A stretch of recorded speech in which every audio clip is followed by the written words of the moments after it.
Bonjour à toutes et à tous et bienvenue dans Nos plaisirs coupables où nous parlons de... Je sais plus. Le plaisir coupable, le titre de tout dire, c'est ça, ok. Attends, j'en refais. Vous pas la pression. J'ai rien dit. Putain, vraiment, je suis Bah justement, continue à rien dire. bordel. Bah ok, super, le podcast ambiance, ça est génial ici.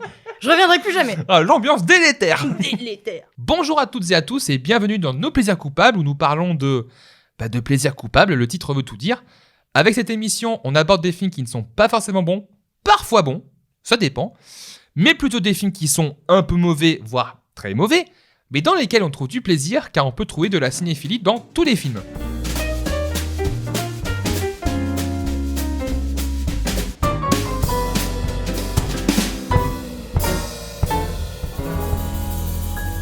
T'as déjà écouté un épisode ?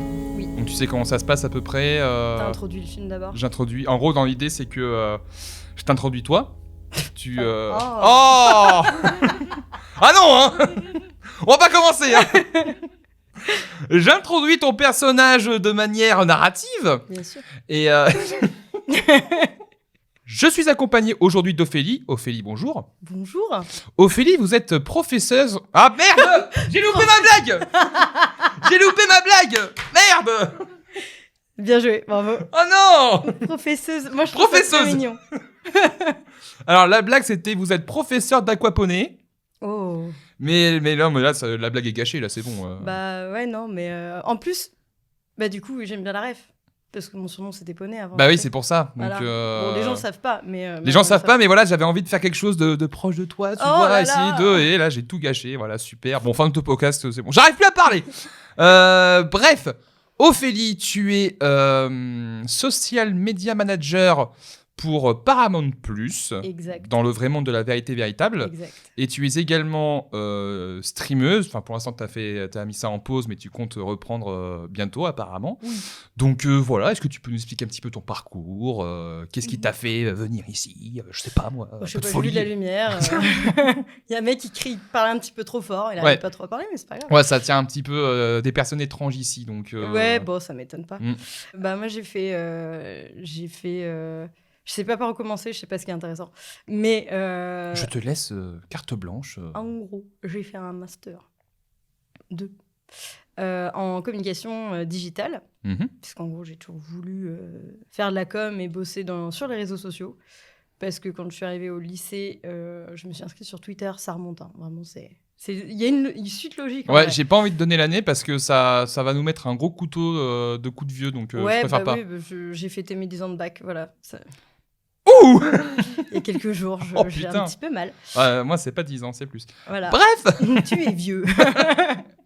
Non, et en fait, je passais énormément de temps sur Twitter. Et c'était un peu la période où tu avais les marques qui commençaient aussi un peu à être de plus en plus à Mhm. l'aise sur les réseaux et à vraiment l'utiliser en termes de moyens de communication. Et Oui, ça se démocratisait un petit peu partout. Exactement. Et en fait, je trouvais ça cool de me dire, je parle au nom d'une marque et je fais des blagues sur Mhm. Internet. Concrètement, c'est ça, c'est tout. Non, aussi parce que bon, voilà, tu peux faire des trucs quand même assez créatifs et je voulais avoir un petit côté créatif dans mon métier. Ouais. J'ai fait d'abord 2 années un IUT TC, donc technique de commercialisation, donc du commerce. Mhm. Et après, j'ai fait mes 3 dernières années. Je suis arrivée à Paris pour finir mes études. Et j'ai fait une école de com, donc spé digital, avec des alternances, des stages, des alternances.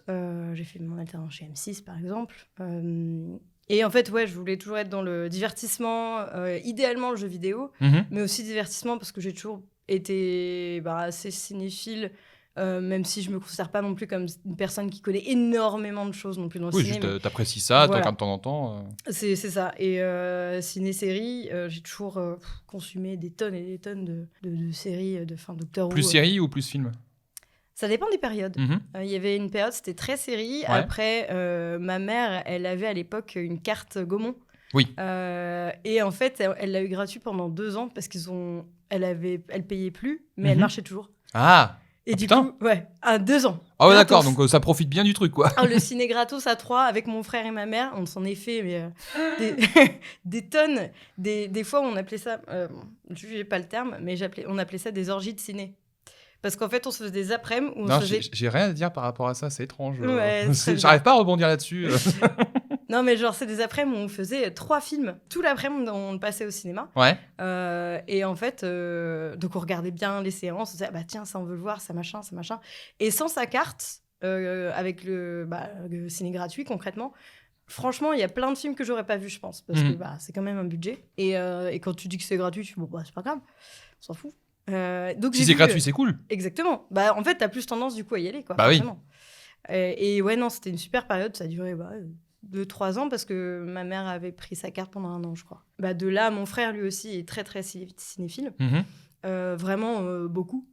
Et de temps en temps, on parle ciné tous les deux. Par exemple, à Noël dernier, mes parents nous ont fait un cadeau. C'était de nous emmener faire une croisière. Ouais. Avec des vieux. Vraiment, c'est croisière sur le Rhin. Donc, départ de Strasbourg jusqu'à Amsterdam. C'était cool, ma foi, mais bon, voilà, c'était qu'avec des vieux. Ouais. Et donc, il y a eu un moment où, avec mon frère, un après-midi, avec un petit verre de cognac.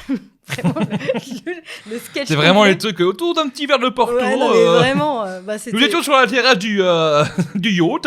Mais c'était vraiment ça. Non, il faisait trop froid. Mais c'était all inclusive, bien sûr, consommé avec modération. Bien entendu. Attention, là, on est prévoyant ici. Exactement. Même, Et en fait, on est parti en vraiment grosse discussion cinéma. Je sais même plus de quoi on a parlé, mais je crois que ça est parti de Marvel, on a évolué, etc. Et en fait, du coup, c'était dans l'espace un peu salon. Ouais. Et il y avait une autre dame qui lisait à côté, mais qui n'avait pas d'écouteurs.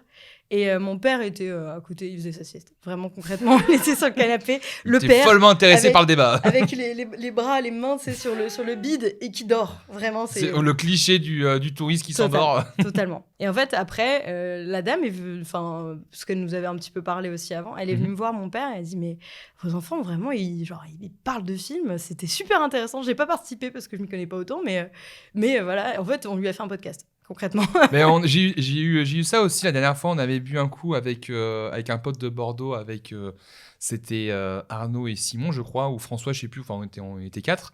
Et le truc, c'est qu'on était dans un resto, on discutait pendant une bonne heure de films, de séries, etc. Et t'avais une dame à côté qui lisait un truc.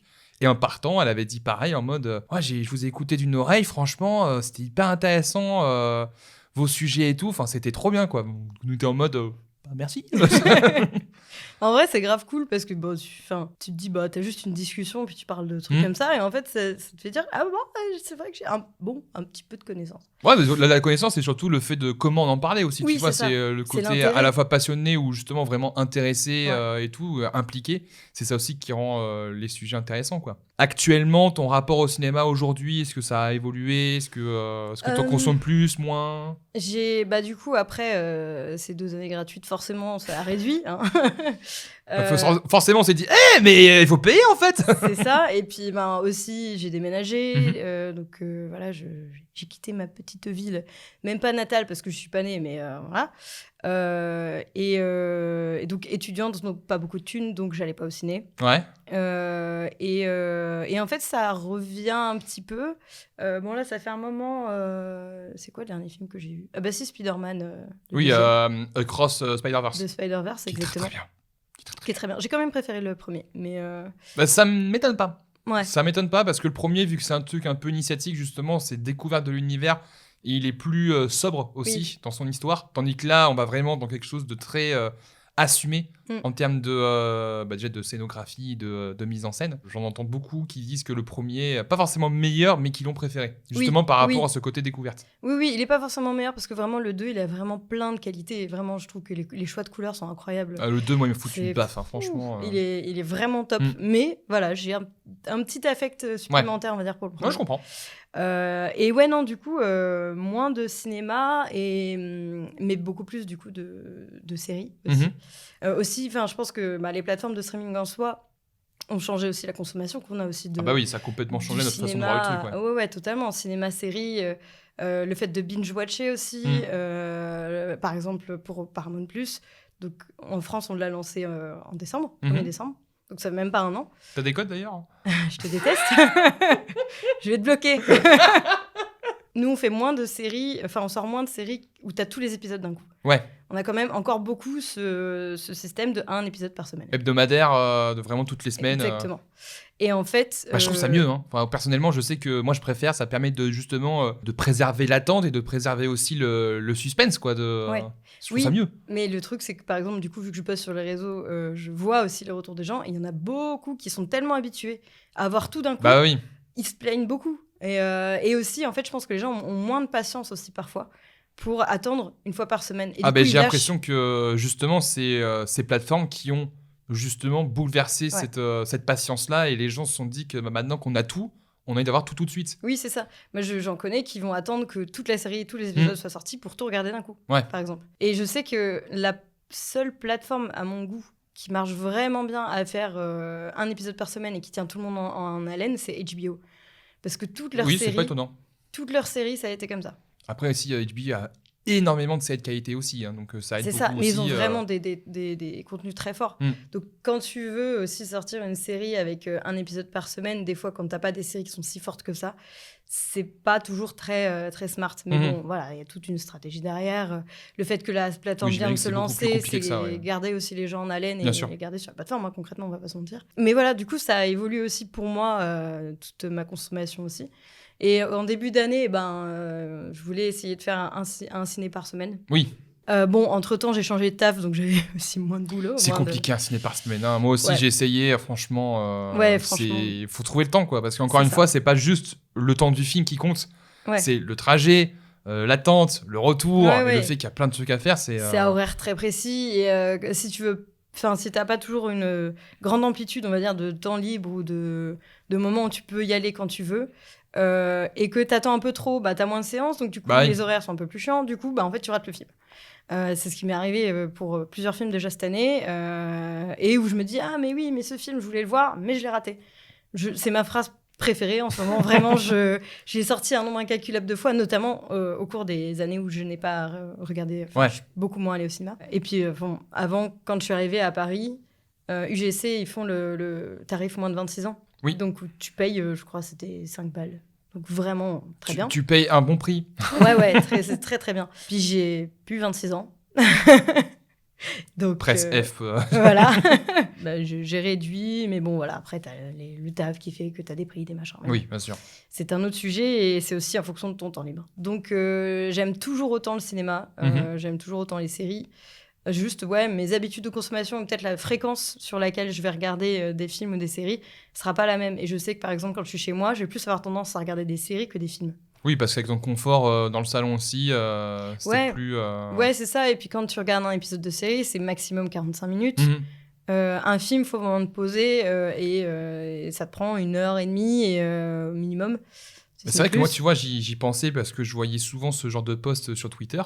Mais c'est vrai que, par exemple, pour des films qui durent, enfin, pour n'importe quel film, si je le vois chez moi tout seul, je vais très vite être déconcentré par rapport à mon téléphone, etc. Donc, je sais pas si effectivement, tout ce qui est les plateformes ou TikTok qui ont changé ça, mais c'est vrai que pour être focus à 100% sur un film, il faut que je le vois au ciné, quoi. Ouais, et encore, parce que je sais qu'il y a justement le dernier film que j'ai vu, il s'appelait Limbo, qui est un polar hongkongais qui en soi est un bon film, il n'y a pas de souci, mais c'est vrai que moi, la première heure, j'ai mis du temps à mettre dedans, quoi, parce que déjà que le film est lent et c'est pas forcément la meilleure première partie que j'ai vue, j'ai de temps en temps regardé mon téléphone, quoi, en mode putain, mais ça fait quoi, ça fait 3 heures que je suis là ou c'est compliqué. Ouais, je pense qu'il y a aussi les réseaux sociaux. Les réseaux sociaux, putain.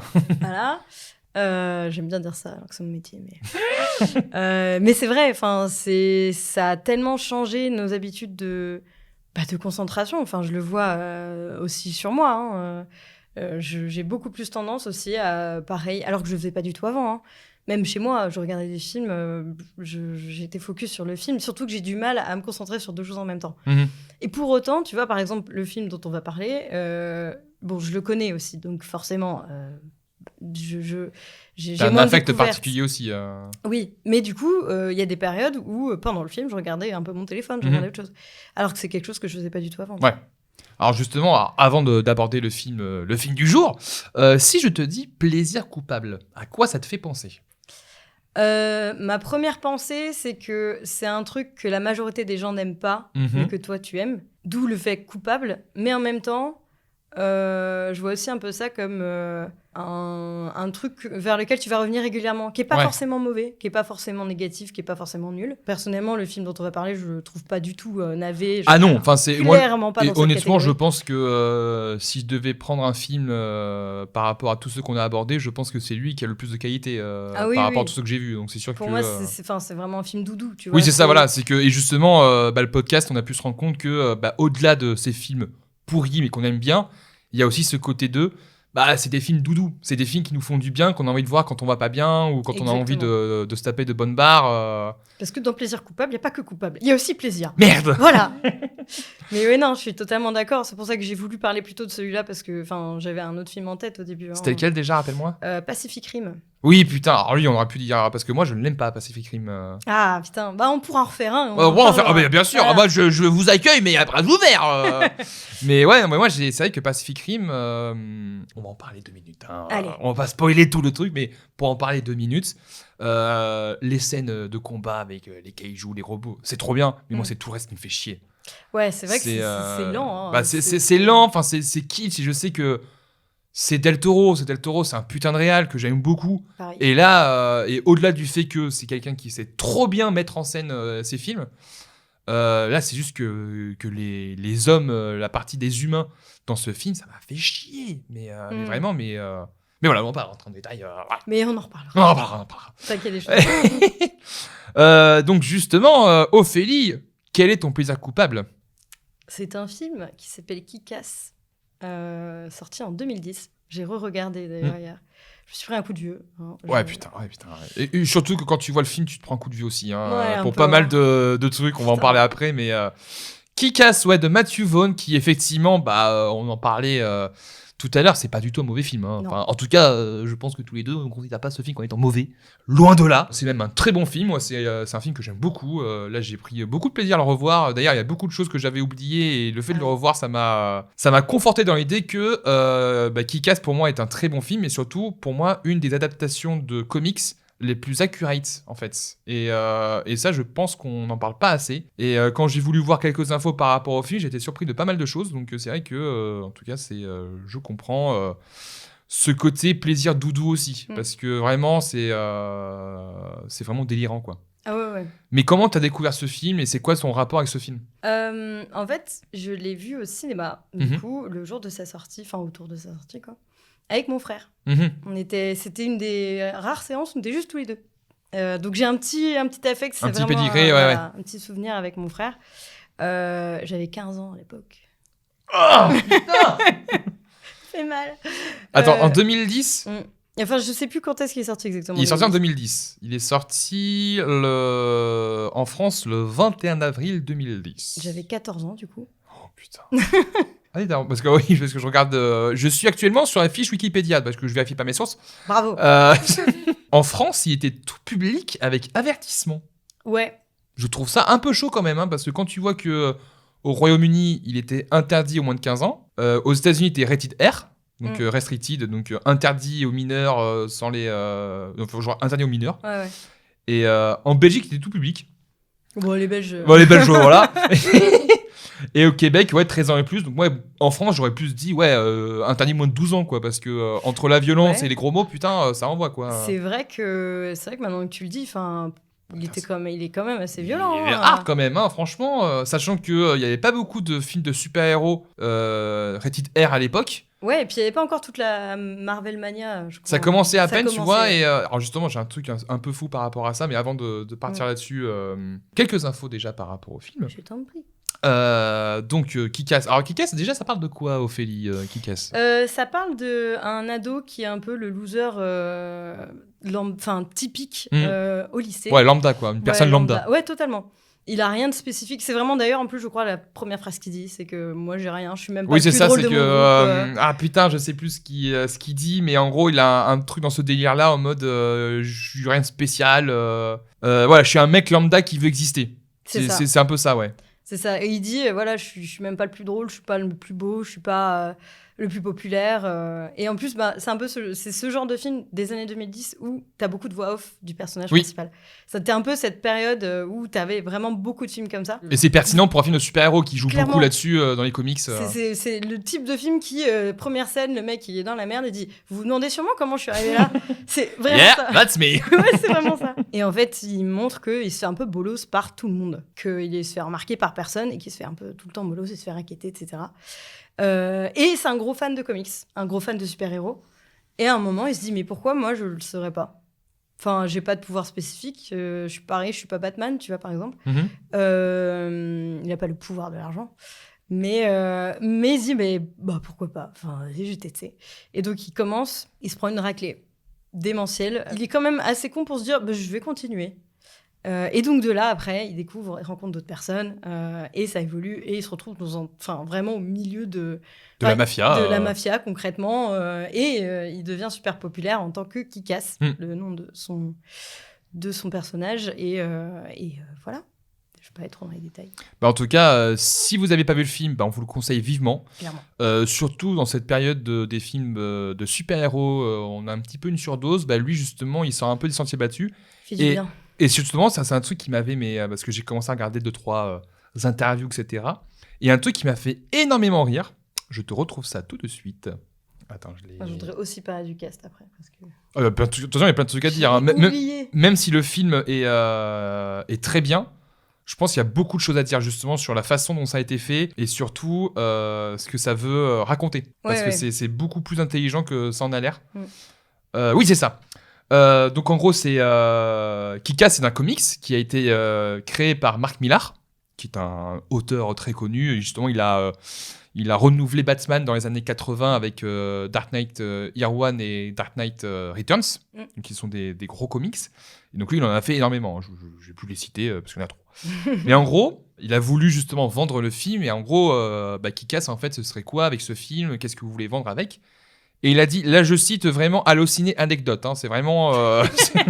pour vous dire mes sources. Il a dit, c'est une lettre d'amour adressée aux comics. C'est un comic book movie postmoderne, un film de super-héros d'aujourd'hui. Je trouve que les films de super-héros s'essoufflent un peu. On ne peut plus faire de films avec des super-héros à l'emporte-pièce comme autrefois. Le jeune public d'aujourd'hui cherche autre chose. Et je pense qu'ils vont s'identifier à nos héros. Je pense que ça fait étrangement écho à ce qu'on vit aujourd'hui. C'est exactement ce que j'allais dire. C'est con, mais voilà, t'as Kick-Ass qui est arrivé dans les années 2010. Ouais. On disait déjà que ça commençait à s'essouffler. Parce qu'on a eu beaucoup de... on a Marvel qui commençait à arriver. On avait Nolan avec sa trilogie Batman qui commençait à renouveler justement le paysage des super-héros. Et on a quand même eu pas mal d'échecs avec Superman Returns, X-Men 3, enfin il y a eu quand même pas mal de trucs. Et on disait que Kick-Ass justement c'est un peu à la Spider-Man, c'est-à-dire que les personnages le public va se rapprocher du personnage principal avec ce côté vraiment très humain, très ado. Et en fait quand tu vois aujourd'hui, entre 2010 et 2023, je pense qu'on a une 50aine de films ou de productions super-héroïques. Et les gens, là ça commence à se voir qu'on en a marre en fait. Là tu vois, je pense ma première pensée c'est Marvel parce que le nouvel arc, je trouve que franchement 90% des films qui sont sortis sur le nouvel arc, je les trouve nuls. Honnêtement, je trouve que depuis Avengers Endgame, donc ça c'était en 2019, il y a un film qui vaut vraiment le coup. C'est Les Gardiens 3. Je trouve que c'est le seul film qui vaut vraiment le coup. Ouais, c'est pour ça que j'ai 90%. Voilà, mais parce que le reste, le truc c'est que après Endgame... comment ils s'appellent ? C'est pas les indestructibles, c'est autre chose. Les invincibles, les éternels. Les éternels, merci. Les éternels qui avaient une proposition justement différente par rapport à ce qu'avait fait d'habitude Marvel. Ouais. Mais bon, on était quand même tombé dans les travers de Marvel avec ce film. Mais ça avait le mérite de proposer quelque chose de différent. Et en fait, tu sens qu'ils ont envie de faire des choses différentes, sauf que là, ils sont complètement dépassés par le fait que après Endgame, la hype, elle est baissée, quoi. Et donc là, on tombe dans le multiverse avec faire revenir les personnages... faire plein de variants, etc. Et le truc, c'est que là, on tombe totalement dans la nostalgie pour juste faire plaisir au public, notamment Spider-Man No Way Home. Ouais. Je suis désolé, les gars, c'est que, comme disait Arnaud, c'est une très belle attraction, mais ça va pas plus haut. Ah ouais, non, mais il est vide. Le scénario est vide. C'est une coquille vide, et même s'il y a des trucs qui étaient intéressants dans le film, tu revois le truc, ça vole pas haut, quoi. Ouais, clairement. Même les Amazing Spider-Man avaient quelque chose à raconter plus que celui-là, quoi. Donc franchement... Et le truc, c'est que la surdose de super-héros, et Kick-Ass arrive à ce moment-là, en 2010, on était en mode, bon, on va essayer de trouver quelque chose d'autre, un angle différent, alors qui pour moi l'a trouvé. Sauf que Kick-Ass n'a pas eu un impact. Je pense qu'il a eu un impact par rapport au côté cinéphile, aux fans de comics. Mais quand tu vois ses résultats au box-office, on a quand même. Le film a coûté 30 millions. Ouais. Ce qui pour moi n'est pas. C'est pas immense. C'est presque un film indépendant aux États-Unis, quoi. Hein. Ouais. Pour nous, 30 millions en France, c'est un gros budget, mais aux États-Unis, ça reste plutôt inférieur, quoi. Il en a rapporté 100 millions, donc c'était un succès. Oui. Le film a une suite, Kick-Ass 2, qui est. Merdique. Merci. Ça, Kick-Ass 2, on en parlera après.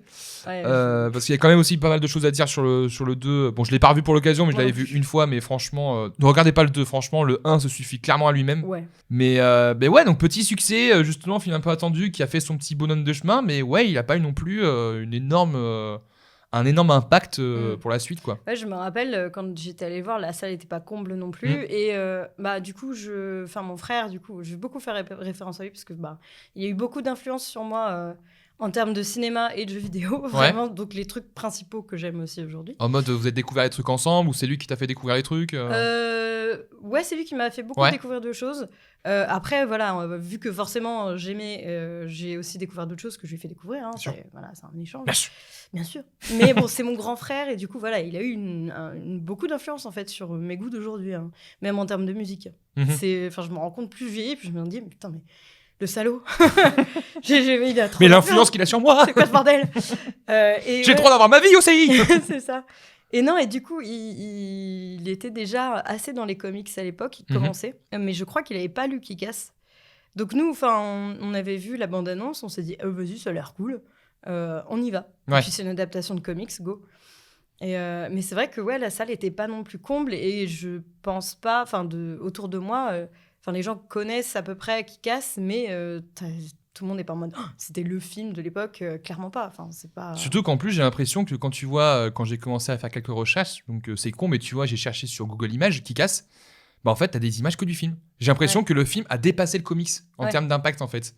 Mais pas autant qu'on aurait pu le croire. Parce qu'effectivement, je l'avais dit en début de podcast, pour moi, Kick-Ass, c'est une des meilleures adaptations de comics. Parce qu'au-delà de son rapport aux comics, c'est surtout que le film lui-même réfléchit au format de comics, et il le fait bien, et surtout il réfléchit sur le statut des super-héros et des héros en général, et je trouve que ça le fait très très bien. Là, pour moi, il y a une deuxième adaptation qui est incroyable, petit side note, qui d'ailleurs est référencé dans le film. C'est qu'à un moment dans le film, tu vois qu'ils sont... j'avais oublié ça, et j'ai fait « Oh, mais c'est incroyable !» Ils étaient dans leur comics shop où ils peuvent boire des coups, et ils font référence à Scott Pilgrim. Oui, bien sûr. The World, qui est aussi un de mes films préférés de tous les temps. Vraiment, je l'adore. Je suis pas très fan. Ah, mais moi, je trouve. Désolé, moi j'ai du mal avec le film. Et Dieu sait que Edgar Wright, voilà. Mais lui, j'y arrive pas. Je sais pas pourquoi. Et à Noël, mon frère, justement, encore lui. La meuf est fan de son frère. Enfin, il m'a offert du coup le comics original. Et en fait, vraiment, l'adaptation est très bien. Ils vont en faire une série animée d'ailleurs bientôt, je crois, Netflix. Avec justement le cast du film qui revient. Et je crois que c'est Edgar Wright qui va réaliser ou qui va produire en tout cas. Mais ils vont faire un truc pareil, une série animée, ouais. Oh bordel. Là, je t'ai hypé là. Oh putain. Mais ouais, non, du coup, ils font référence. Enfin, ils font plusieurs références aussi pendant le film. Il y a plein de références, bien sûr. T'as les cultes Batman, Spider-Man. Le Spider-Man, la référence en mode...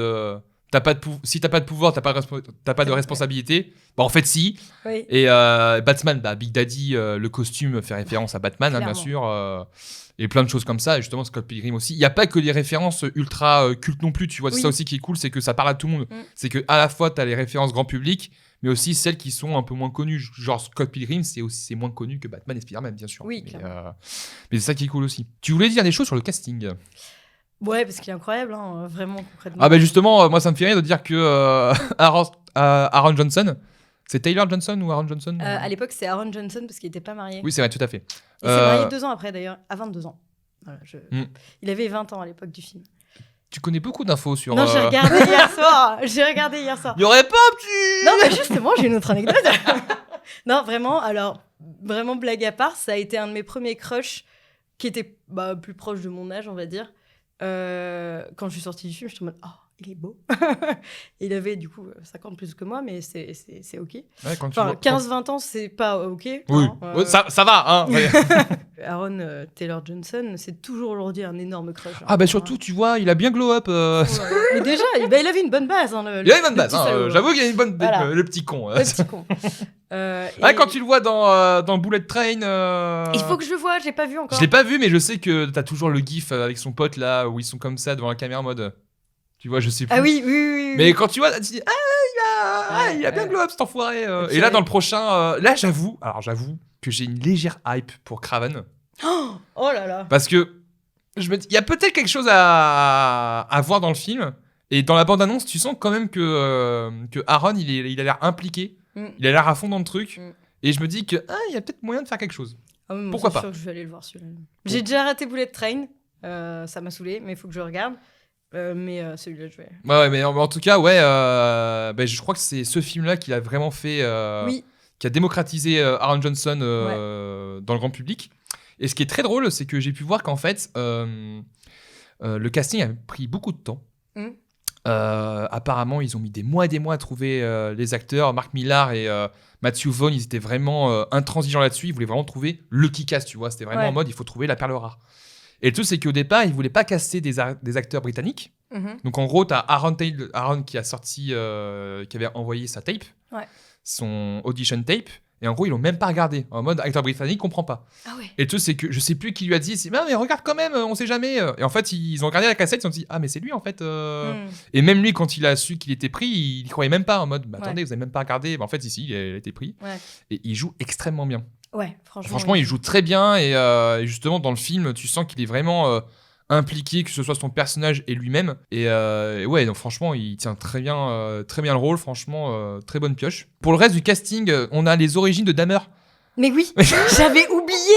Je l'avais oublié. J'ai fait, mais pourquoi il y a Evan Peters? ça pourrait même être sa origin story parce que c'est le seul à la fin qui chope pas. Avec son comics, le pauvre. C'est bon, bah.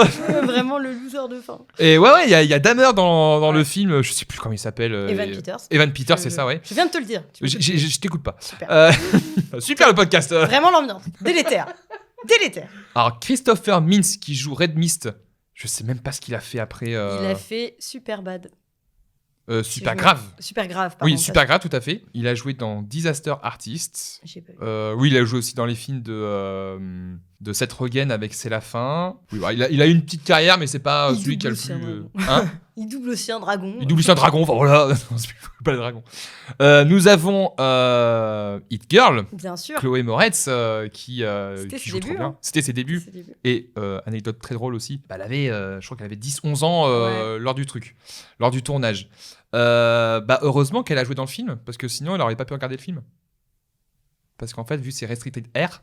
Ah bah ouais. Et en fait, c'était justement le simple fait qu'elle joue dans le film, c'était autorisé. Parce que sinon, elle n'aurait pas regardé le film. Ah putain. Je trouve ça très drôle. En plus, surtout que c'est elle qui dit le plus d'insultes. Bah oui, et justement, il y a eu un truc par rapport à ça, c'est qu'en gros, il y a une insulte culte. Tu l'as vu en VO ou en VF ? En VO. Alors moi, je l'ai vu en VF. Je peux pas le voir en VO. Parce que je trouve la VF incroyable. Ah ouais. Et il y a beaucoup de films comme ça. Il y a toujours un passage VF dans le podcast. Je suis d'accord. Et je sais que dans la VF, t'as Alexis Thomasian, t'as Donald Renew, tu as aussi Lisa Caruso. Enfin vraiment, t'as vraiment toute la clique. T'as une super belle VF, franchement. Ouais, c'est vrai que la VF était bien dans mes souvenirs. Je sais pas qui a fait la DA, c'est pas marqué. Mais ouais, en tout cas, une très belle VF. Et par rapport à quoi je disais ça ? Oui, par rapport à l'insulte. Parce qu'en gros, dans les comics, tu as Hit Girl qui sort une insulte qui apparemment est un des plus gros mots qu'on peut sortir, c'est cunt. Et en gros, ils se sont posé la question, est-ce qu'on peut le dire ou pas ? Parce que dans les comics, ça peut passer, mais au cinéma, ça peut être un peu chaud, quoi. Donc le truc, c'est qu'apparemment, ils ont sorti plein de répliques. C'est au moment où on la voit pour la première fois arriver. Ouais. Quand ils sont dans le repère de Raz, je sais plus qui, là. Razoul, c'est ça. Et donc, elle arrive, you cunt, etc., etc. Ouais. Et en fait, ils ont testé plein de répliques en mode... ouais, est-ce qu'on peut essayer ou pas ? Non, ça marche pas. Donc, t'as Matthew Vaughn qui est parti voir la mère de Chloé en disant que ça marche pas trop. On voulait savoir si vous étiez d'accord pour qu'on puisse sortir la réplique et tout. Je dis non, mais on comprend, c'est pour le film, c'est pour servir le propos. Et ben ça marchait trop bien, quoi. Ouais. Mais en gros, il y a vraiment eu tout ce pataquès par rapport à l'insulte. Est-ce qu'on peut sortir ça ou pas? Ah, les Sachant qu'en plus, la États-Unis. gamine a 10-11 ans, quoi. Donc, c'est sûr Ouais. que. Bah, elle jouait le rôle d'une gamine de 11 ans, mais je sais plus si elle avait vraiment cet âge à l'époque. Je J'ai te pas dis regardé. ça. Alors, Chloé est née en 97. Elle avait. Attends, le film est sorti en 2010, Bah, donc ils du ont dû coup, tourner elle ça en avait- elle avait- 2008-2009. Elle avait 12-13 13 ans. ans. Ouais, ça, Ouais. bah, elle était. Elle avait peut-être 2 ans de plus, quoi. Ouais, je pense, ouais. On retrouve ça dans le film, ce côté contraste. Mm. C'est-à-dire, tu as ce contraste entre le côté humour, trashouille, ultra assumé, mais le côté ultra sérieux aussi qui te prend aux tripes. Et t'as Chloé, donc Hit Girl, qui vraiment ne paye pas de mine, elle est toute mignonne, toute gentille, qui défonce tout le monde. Elle défonce tout le Elle monde. défonce tout le monde. T'as vraiment ce côté contraste dans le film qui Ouais. rend super bien. Et c'est ça qui est vraiment cool.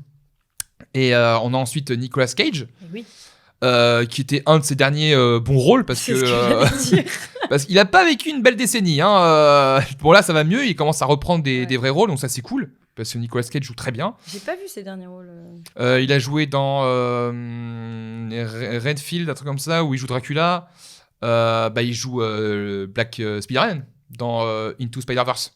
Il double le Ah Spider-Man oui, noir. oui, c'est vrai. Il a plein de petits rôles comme ça. Il a joué dans Mandy aussi, qui est un film un peu psychédélique, mais apparemment qui est vraiment cool. Donc là, il commence à reprendre du poil de la bête, Ouais. on va dire. Mais là, il joue très très bien dans le film, franchement. Et justement, il disait que c'était le rôle qu'il voulait, qui correspondait parfaitement à ce qu'il voulait faire. Donc il s'est très bien, il a très bien joué. Ouais. Et nous avons, je pense, mon personnage préféré, Mark Strong, le méchant. Je trouve qu'il joue trop bien. De toute façon, lui, il a une tranche de méchant. C'est vraiment. Il a une tête de méchant mafieux parfait, quoi. Et il le joue trop bien, justement. Il y va à fond. C'est pas en mode méchant, monolithique, etc. Il a vraiment des répliques ultra fun dans le film. Ça, c'est vraiment trop cool. Alors, moi, j'ai une question avant qu'on parle un petit peu plus en profondeur du film. Mais pourquoi ce serait un plaisir coupable pour toi, en fait, qui casse? Pourquoi c'est ton film doudou? Pourquoi c'est un film coupable? Moi, Parce que c'est- tu as découvert avec ton frère, mais est-ce que tu as Ouais. un truc en plus Bah, ça va pas non plus très très loin pour être honnête. Hein. C'est Mhm. vraiment juste, j'ai un énorme affect pour ce film. Lié aux souvenirs que j'ai avec un des films que j'ai vu avec mon frère. J'en ai vu d'autres avec lui, mais c'est vraiment celui-là qui reste en Que qui tu me reste en retiens, tête. Ouais. Mm. Et qu'en plus, on est sorti de la séance, on en a parlé. Tu vois, voilà, je commençais aussi à vraiment avoir un regard un peu plus critique aussi sur le cinéma à cette Période. cette époque ou cette période. J'ai fait un AVC. et ouais, et puis après, voilà, c'est aussi mon premier crush, hein, j'avoue, ça joue aussi. Ah, hein. ça joue un peu, hein Je commençais à être une adolescente, ma foi. Moi, j'avoue, Lindsay Fonseca, c'est bonjour madame, hein C'était La copine. Ah ouais. Oh, C'est magnifique. Lindsay, bonjour madame, hein De quoi elle a joué après? Je crois que je l'ai Elle joue la regardé. fille de Ted dans How I Met Your Mother. C'est ça, putain. Et ensuite, elle a pas fait beaucoup. Elle a. Putain, mais oui, mais c'est elle. Ouais, c'est elle, ouais. Je me suis toujours dit, c'est une nana, je la connais. J'ai dû la voir sur Disney. Qu'est-ce qu'elle a fait? Qu'est-ce qui me fait peur? En 2009, elle a joué dans un film. Ouais, c'est une comédie de science-fiction. Alors, le titre en anglais, c'est Hot Tub Time Machine. En français, la machine à démonter le temps.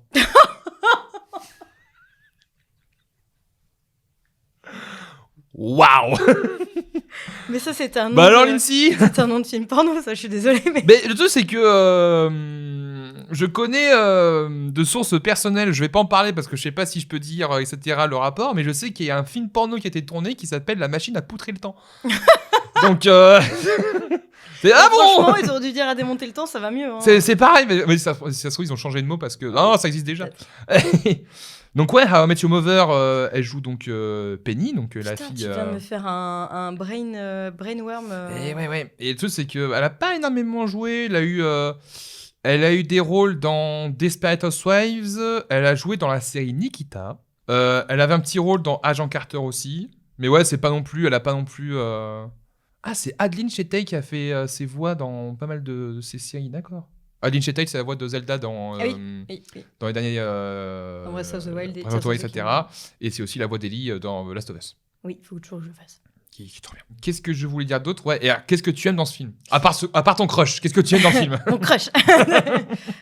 Non, J'adore quand il est torse nu et tout, vraiment. En plus, on va pas tant que ça, un petit peu. Ah bah quand dans la scène où il fait le massage à Lindsay Ouais. avec son oui. moule bite là, Ouais, c'est vrai. on voit tout. Son calcif là. C'est même pas ce que je regardais. Mais non. Vraiment non plus, je regardais pas ça moi. Un truc que j'adore dans ce film, c'est la BO.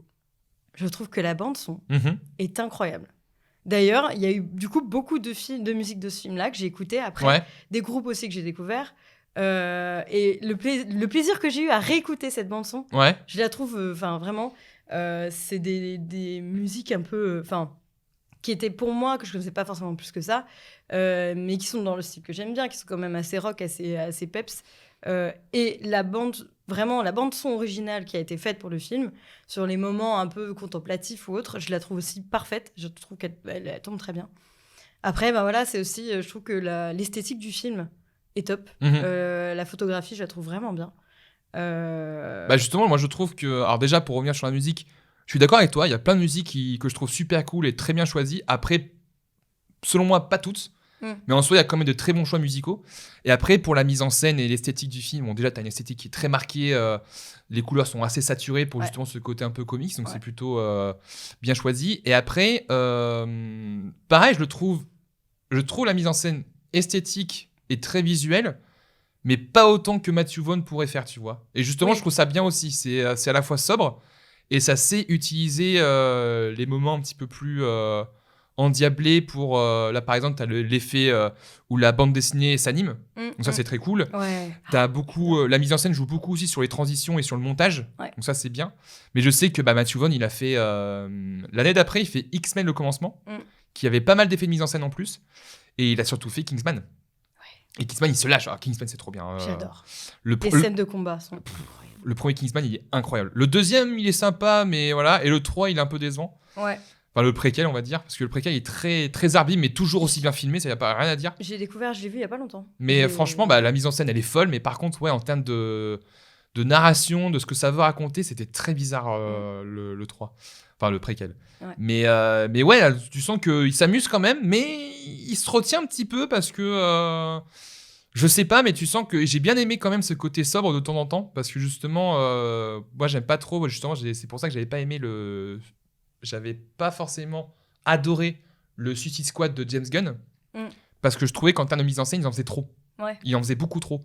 Tandis que là, tu vois, ça sait justement utiliser les bons moments pour faire un petit peu de mise en scène. Je trouve pas mes mots en ce moment, c'est dingue. Ça s'amuse un petit peu avec la caméra. Ensuite, ça revient sur des trucs un petit peu plus sérieux. Justement, ça manipule bien l'humour et le sérieux. Donc ça, c'est cool aussi, quoi. Ouais, non, franchement, il y a un bon équilibre. Parce que t'as des films, des séries qui partent vraiment trop dans tous les sens. Et en fait, à la fin, tu satures. C'est ça, quoi. Et tu sais plus quoi suivre ou autre. Je pense que c'est ça aussi qui m'a fait moins aimer Scott Pilgrim. Parce que Edgar Wright, qui est très visuel et qui a une super belle mise en scène. Est-ce que tu as vu Last Night in Soho ? Non, il faut que je le voie. Alors je sais que lui divise un peu, mais je trouve qu'il est incroyable. La mise en scène, elle est folle. Mais ouais, je trouvais que Scott Pilgrim, ça abusait un peu trop des effets. Ouais. Et là, Kick-Ass, il y en avait, mais pas autant que je pensais. Ouais. Et justement, j'ai trouvé ça cool. Que justement, ça arrive bien à se poser aussi, à poser l'ambiance, à poser la caméra pour justement se concentrer sur ce qu'on dit, sur ce qui est dit et sur les scènes. Et ça, c'est cool. Ouais, mais tu vois, par exemple, tu me fais penser, il y a une scène quand Kick-Ass et Red Mist sont dans la voiture pour aller au hangar. Oui. Et du coup, t'as juste la musique Crazy de je ne sais plus qui. Gnars Barkley. Voilà, et je déteste d'ailleurs cette chanson. Ah ouais ? Ouais, je la déteste. Et donc, t'as les parallèles où ils sont tous les deux en train de chanter avec des petits mouvements de tête, des danses franchement un peu genre, tu les vois danser comme ça, tu rigoles. Et à côté de ça, c'est le bordel. T'as vraiment genre un parallèle des deux et ils reviennent régulièrement sur eux qui sont vraiment très posés. Oui, t'as souvent ce montage alterné. T'as aussi le moment juste avant le premier combat filmé de Kick-Ass, il veut récupérer un chat. Donc justement, t'as une course-poursuite où c'est ultra endiablé et de l'autre côté, allez viens monsieur Minou Et donc justement, ce montage alterné, justement, ça offre un vrai dynamisme au film et c'est ça qui est cool. Ouais. Le film, vraiment, il dure 2 heures mais tu le vois pas passer, quoi. Non, clairement. Donc ça, c'est vraiment cool aussi. Ouais, en matière de réel, de trucs, il n'y a rien à dire. Je trouve ça vraiment très propre. Il y a quand même 2-3 effets spéciaux qui sont un peu mal vieillis, je trouve. Lesquels ? Il y a l'incendie dans le hangar. Tu sens quand même que c'est un peu... Voilà. Et le jetpack aussi, c'est pas... Voilà. Mais tu sens que ça s'amuse, ça s'éclate, ça assume son délire aussi. Donc ça, c'est bien. Parce que tu as l'humour qui est bien trashouille, mais ça va jusqu'au bout. Le côté, effectivement, c'est un film qui est très violent. Qui n'est pas à mettre devant tous les yeux. Mais ouais, mais ça va à fond et c'est jamais. En fait, c'est que à la fois tu rigoles de la violence, mais c'est jamais pour servir un propos. Parce qu'il y a beaucoup de gens. Parce que le deuxième film a été critiqué pour ça. Ouais. Parce qu'on a eu une polémique par rapport à Jim Carrey qui disait que le film était trop violent par rapport à ce que ça défendait, qu'en gros c'était presque une apologie de la violence ou quoi que ce soit, alors que non, pas du tout, c'est un film et tout, c'est plus un film pour critiquer les conséquences de la violence que pour mettre en avant la violence en elle-même, tu vois, c'est ce que disaient les producteurs. Et là pour le coup, tu sens vraiment qu'il y a un côté décalé et contrasté qui fait que là on se marre de la violence, mais c'est pas pour dire que c'est trop bien, c'est trop... Non, c'est les conséquences qui font dire que ça s'amuse et que ça veut vraiment... ça va c'est un peu jusqu'au boutiste, mais pour justement critiquer ça, quoi. Ouais, totalement. Et ça le rend bien. Et justement, par rapport à ça, en termes d'histoire et tout, le film, c'est pareil, c'est tu te laisses porter, quoi. Ouais, tu te laisses porter. Tu te laisses porter.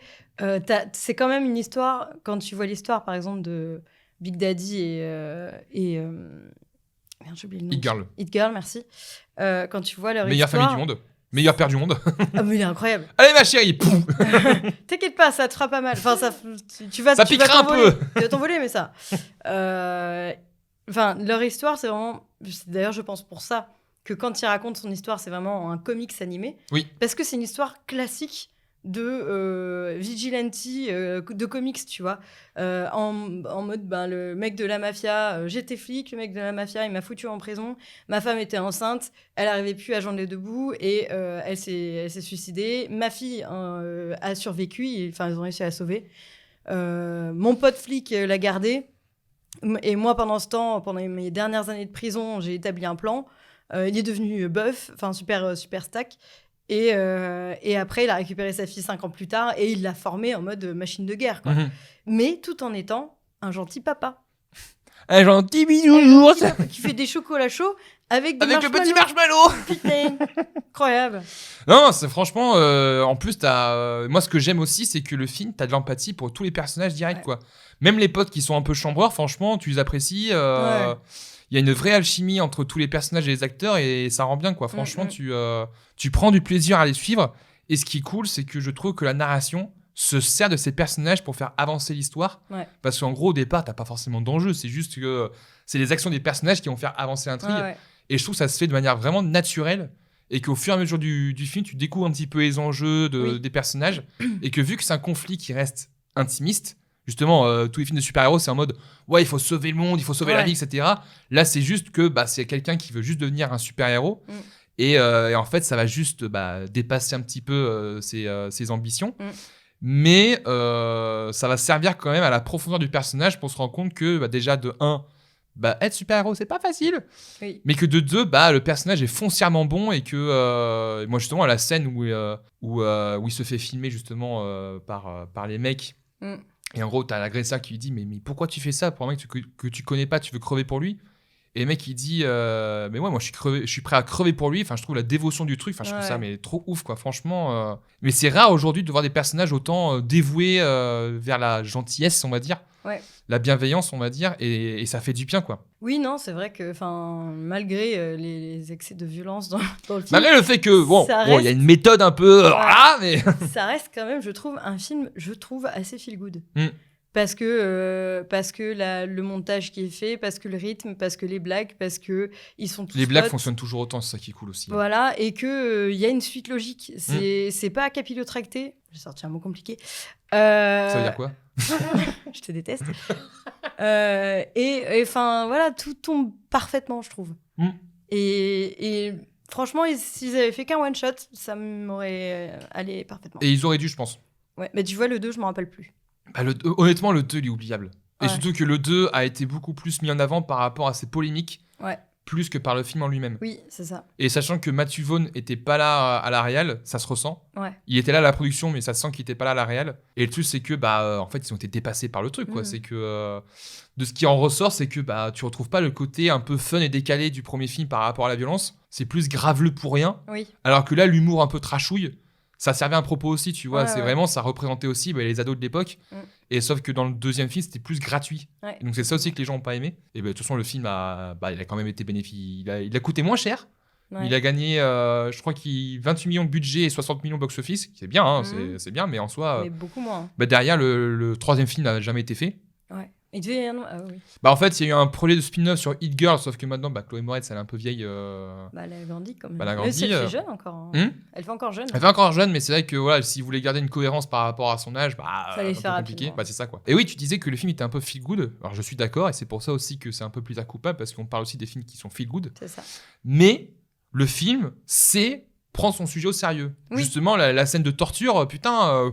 Elle est dure. Hein. Elle est dure, hein, franchement, même aujourd'hui, waouh. Ah ouais. Ça le fait super bien, ça sait être sérieux quand il faut, et c'est ça aussi que tu disais aussi, c'est que le film est très équilibré. Oui. À la fois dans sa mise en scène, mais également par rapport à sa narration. On rigole quand il faut rigoler, et quand il faut prendre les choses au sérieux, on les prend au sérieux. Ouais, c'est ça, c'est que c'est un de ses premiers films, je pense, qui m'a fait vraiment ressentir beaucoup d'émotions. Et plein. Enfin, c'était autant de la joie que de la tristesse, que de la peur, que putain, mais est-ce qu'il va s'en sortir? Est-ce que machin? Ah, il a eu la meuf, bien joué. Enfin, ce genre de choses. Ouais. Et vraiment, je pense que c'est pour ça que j'ai beaucoup d'attrait pour ce film, parce que... On peut s'identifier beaucoup plus facilement que d'autres ouais, aussi. et à 14 ans, certes, j'avais déjà regardé quelques films, mais c'était vraiment le début pour moi de mon éveil, on va dire, cinématographique. Et c'est un des premiers films, je pense, envers lequel j'ai ressenti beaucoup d'émotions. Le deuxième étant Cloud Atlas.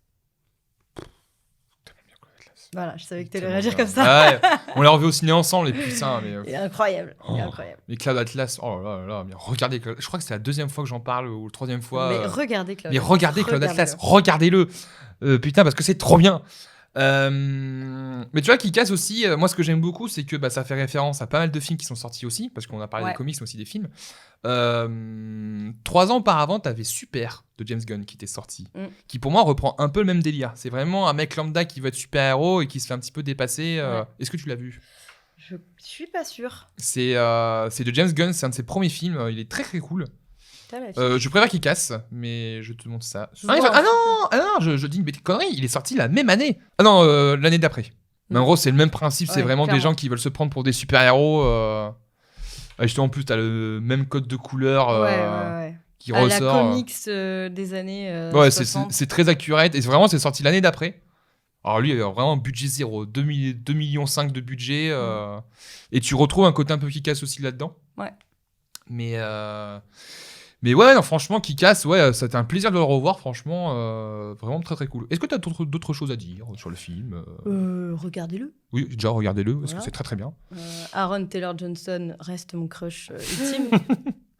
Est-ce que tu as vu... Ah putain, j'ai envie de casser ton crush. Ah non. Est-ce que tu as vu Nocturnal Animals ? Non. Moi, tu vois, c'est ça que je trouve ça dommage avec Aaron Taylor Johnson, parce que je trouve que c'est un très bon acteur. Il n'a pas forcément eu les films qui lui permettent de montrer toute sa palette de jeux, en fait.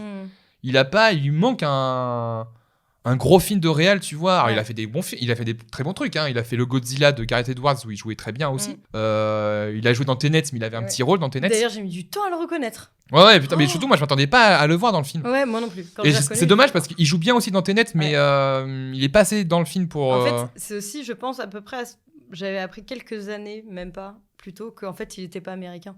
Parce que du coup, dans Kick-Ass, il parle avec l'accent américain. Putain, il joue dans L'Illusionniste. Ah, je savais pas. Ah oui, parce qu'il a déjà joué depuis 2002. Oui, donc en fait, Kick-Ass... Ouais, peut-être que Kick-Ass l'a mis en avant, mais c'était pas forcément le film. Oui, non, c'était pas son premier film. Ouais. C'était pas son premier rôle. Mais ouais, parce qu'après, donc, il a joué dans... il jouait Pietro Maximoff dans les Avengers. Oui. Donc Quicksilver.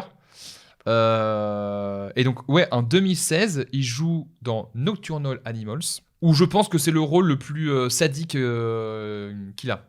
Franchement, il a gagné le Golden Globes du meilleur second rôle. Mérité, parce que franchement, il joue le méchant du film, et oh là, putain, il est infect dans le film, il joue trop trop bien. Fais voir l'affiche. Je vais tellement le regarder. Le film est très arbe, hein, franchement. C'est quoi l'histoire ? C'est en gros, c'est une couturière qui recroise son ex au hasard. Et en fait, son ex a écrit un livre. Et en gros, le livre qui s'appelle Nocturnal Animals. Et en fait, le film raconte le livre. Et en gros, on voit ses réactions pendant qu'elle lit le livre. Et c'est très dark. Hein. Le film est très... C'est ça le film. C'est avec Jake Gyllenhaal et Amy Adams. Ah, attends. Le film commence avec une exposition très arbre, je sais pas si tu vois. Ça me dit quelque chose. Mais le film, en tout cas, il est bien. Il envoie. Il n'a pas été sur Netflix, celui-là? Peut-être. Ah, si, je pense, ouais. Parce que Jake Gyllenhaal, je sais que c'est un super acteur aussi, mais il a beaucoup fait de rôles dans des films qui sont, premier abord, quand même un peu chelous. Mais il a une période, genre, une période 2010 où il a joué dans des films où il avait des rôles très dark aussi. Dans Prisoners. Prisoners, voilà. Donc Nocturnal Animals aussi. Il a joué dans Enemy. Il a fait aussi Source Code. Enfin, il a commencé à enchaîner des rôles. Le film avec le lapin là. Donnie Darko. Oui, ça c'était quand il était plus jeune, ouais. Oui. Mais pour revenir à Monsieur Johnson. Ah oui, il joue dans Kingsman Première Mission. Ah bon? Oui. Ah oui, c'est vrai, il joue Lancelot. C'est vrai. Ouais. Et il va jouer dans le Nosferatu de Robert Eggers. Ah, j'ai très envie de le voir, ça. Mais ouais, c'est ça, en fait, pour moi, il lui manque vraiment un vrai rôle, un rôle à Oscar, quoi. Vraiment un truc... il pourrait, totalement. Parce que franchement, il a la palette de jeux qui va avec, le charisme aussi qui va avec. Voilà, bah écoute, est-ce que tu as d'autres choses à dire Eh bien, je ne pense point. Non, parce que voilà, c'est pour résumer un petit peu tout ce qu'on a dit, bah effectivement, c'est sûr que Kick-Ass, c'est pas vraiment... le plaisir coupable auquel on a l'habitude de parler ici. Oui, c'est pas un navet, quoi. Non, pas du tout. Alors, c'est pas un navet, c'est ni un nanar, c'est un très bon film, encore une fois. C'est un film qui est maîtrisé, mais on va dire que c'est vraiment le film doudou, le film feel-good qu'on aime regarder, etc. Et d'ailleurs, c'était un putain de plaisir de le revoir. Pareil. Merci de la proposition, parce que c'était vraiment cool. Écoute. Mais voilà, ouais, donc, ça réfléchit très bien sur son médium. En fait, dans un sens, j'ai envie d'en parler, mais de l'autre côté, j'ai envie de laisser découvrir les gens, tu vois, parce que... Alors déjà, on a quand même un peu spoilé. Hein, on a un peu spoilé, bien sûr, mais encore une fois, choses. il y a plein de trucs, hein, vraiment toutes... Ouais, on n'a rien dit du film, honnêtement. Enfin, on en a parlé, encore une fois, mais... J'ai juste raconté, du coup, l'histoire originelle de Big Daddy, quoi, mais... Oui. Non, mais vraiment, c'est encore une fois, ça réfléchit vraiment sur le fait de pourquoi on peut être un super-héros. N'importe qui peut être un super-héros, mais ça dépend des intentions des gens, tu vois, ça réfléchit vraiment à ça.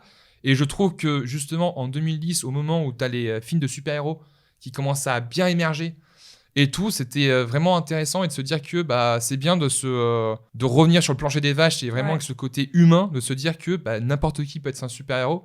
Oui, et puis t'es pas obligé de buter de 1000 aliens qui vont tuer après toute une population. Oui, c'est ça. C'est juste aider les gens, c'est rien que ça, c'est être un super-héros, quoi. Et c'est ça qui est cool. Mais par contre, regardez pas le 2. Non. Le 2 pourrait être un plaisir coupable, justement, pour des gens qui... C'est vrai. Le 2 pourrait plus se référer à un plaisir coupable, parce que vraiment, il est pas bien, hein, mais peut-être qu'on peut y trouver du plaisir. Et c'est con, parce que Jim Carrey, il est pas si... je trouve plutôt bien dans le film, en plus, de Jim Carrey, tu vois, mais... J'ai oublié. Vraiment, j'ai tout oublié du film. Mais ouais, franchement... Je pense que j'étais tellement déçu, je fais... Ouais, mais franchement, ouais, ne perdez pas votre temps. Ou à la limite, si quelqu'un veut le regarder, venir ici en parler pour plaisir coupable, il n'y a pas de souci, mais... voilà, ça fera une préquelle. Ça fera une sequel. Merci beaucoup Ophélie d'être venue, d'avoir participé. Merci de l'invitation. Un plaisir de t'avoir accueilli. Écoute, on parle de Pacific Rim quand tu veux. Ah mais y a pas de problème. Où est-ce qu'on peut te retrouver aujourd'hui ? Eh bien, donc comme tu l'as très bien dit, je suis sur Twitch, je stream. Bon, je suis en pause, mais je compte revenir avant la fin de l'année. Misna, c'est ça ? Misna, ouais. En fait, je réfléchis parce que j'ai entre mon nom Twitch et mes comptes réseaux sociaux, tu sais, je confonds un peu. Ouais. Mais oui, c'est Misna. C'est Misna, ouais. MISNAA et underscore. Ou 2 underscore, je ne sais plus. C'est ça que je confonds. C'est 1, je crois. Je crois que c'est 1. Et sur Twitter, j'en ai 2. Ouais. Donc, même nom sur Twitter. Et Instagram, Ophélie underscore Misna. Voilà. Parfait. Bah écoute, merci beaucoup. Merci à vous d'avoir écouté jusqu'au bout. N'oubliez pas de nous retrouver sur les réseaux sociaux. Nos plaisirs coupables sur Twitter. Et c'est tout. C'est déjà pas mal. C'est déjà pas mal. Il faudra que je fasse un compte Instagram. Oui, parce que tu vas avoir la limite des tweets. Donc, Hein ? T'as la limite des tweets. Oui, en plus. Donc, il faudra que je fasse ça.